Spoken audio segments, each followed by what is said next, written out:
At ayun mga kaibigan, voice over na naman tayo. Kasi may nasasagap naman tayong tugtog sa kapaligiran. Ang lupit ng landing board natin mga kaibigan. Mga kahoy lang tapos mga tarpaulin. Shoutout nga pala sa mga pinagkunan ko nito. Maraming salamat po. Buksan na natin ang tarangkahan. Maaring si Boruto ay lumipad ng mabilisan. 65 air distance kilometer, let's go. Napakasama ng panahon ngayon mga kaibigan. Makulimlim at madilim at maulan. Parang buhay natin punong-puno ng problema. At bitaw din pala ngayon mga kaibigan ng 100 days, 45 kilometers air distance, kaso hindi tayo nakaabot kagabi. Siguro'y sinadya ng tadhana na hindi tayo makasama, baka maagang mawala yung tatlo nating YB. At ayun na nga mga kaibigan, back to Boruto tayo. At kung nakikita nyo, she is coming with flyaway skyline pigeon fly. Bumili siya mga kaibigan over green fields, trees and mountains, flowers and the forest fountain. Sobrang saya ko lang mga kaibigan, kaya binanggit ko yung lyrics sa Skyline Pigeon Fly na kanta ni Elton John ba yun? Sa pagkakataong ito mga kaibigan, ayaw pumasok ni Boruto gawa ng masarap daw yung tubig ulan. Ang hirap mga kaibigan, mag voice over kapag may nagtitilaok ng manok. Hindi naman natin pwedeng katayin to, hindi naman to sa atin. At ayun na nga mga kaibigan, 6:45 AM, nagbitaw ng Victoria.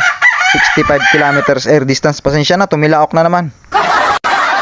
Ayun na nga, ulitin natin. 6:45 AM, nagbitaw ang training. Tapos dumating si Boruto ay 7:45.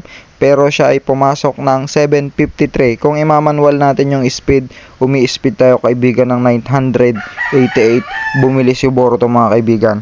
At kung nakikita nyo mga kaibigan, itong si Prades, nagkakaroon na naman siya ng going light. Parang yung tulad dati kay Ferrari, ganun din, kaya na-late na ng training si Ferrari. Yung ano siya mga kaibigan, yung tawag nito, matamlay siyang tumuka. Tapos kung makatuka man siya, hanggang kinabukasan kahit konti lang yung tuka niya, hindi siya natutunawan. Pero madali lang ang gamot dyan mga kaibigan. Alam nyo yung sulfar, nilalok sa tubig, ipapainom natin. Ganun din yung nangyari kay Ferrari, yun din yung nakapagpagaling sa kanya. Ito naman mga kaibigan, itong breeder na to, pinayaya 'di ba natin yung ano nito, yung itlog. Kaso ang problema nung una, dalawa pa yung may similya, ngayon unti-unting nawawala yung yung pula nung isang itlog, yung pinayaya natin dun sa kabila. Ang damo talaga magbigay, parang isa lang talaga lagi, kaya dalawa yung itlogin nila. Ang nangyayari, hindi talaga nagkakaroon ng buhay yung isang itlog. Ang gusto nila, isa lang lagi yung isisilang sa itlog nila. Mga kaibigan, halos kararating lang ni Boruto. Buti hindi siya inabot ng ulan. Siguro ay nakakaramdam din siya ng ulan, kaya hinaplit niya ng todo. Pero hanggang dun lang yung bilis. Pero ayos lang, nakakawit naman. Malay mo habang palayo ng palayo, pabilis pa yung lahi niyan. Mitsuki, ganun dati. Kaso nagkasakit yon, nawala din.